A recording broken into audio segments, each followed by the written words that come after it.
Welcome to the Slop Temple. We pray this video helps. In this video, I will show how to make vegan potato soup easy method. Start by prepping 2 pounds of potatoes, 1 onion, 2 cloves garlic, and 4 cups vegetable broth, then simmer until tender. Use a blender or potato masher for texture, add plant milk and nutritional yeast for creaminess, and season with salt, pepper, and thyme. Finish with chives and a squeeze of lemon to brighten the flavors. Use Yukon Gold or russet potatoes for a naturally creamy base, and keep skins on for fiber and flavor.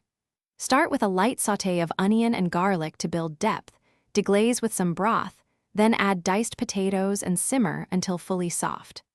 Blend partially for a chunky texture, or fully for a silky soup, and always taste for salt and acidity before serving.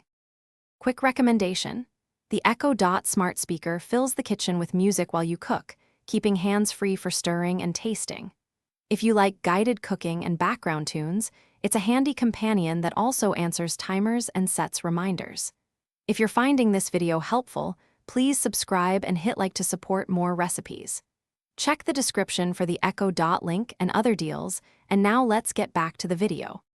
Start by sautéing onion and garlic in oil until translucent, then add diced potatoes and stir to coat. Pour in 4 cups vegetable broth, bring to a simmer, and cook until potatoes are fork tender, about 15-20 minutes. Blend half the soup for creaminess, return to pot, stir in 1 cup plant milk and nutritional yeast, adjust seasoning, and serve hot with optional toppings. Let soup rest a few minutes so flavors meld before ladling into bowls. Thanks for watching. Consider subscribing if we helped you.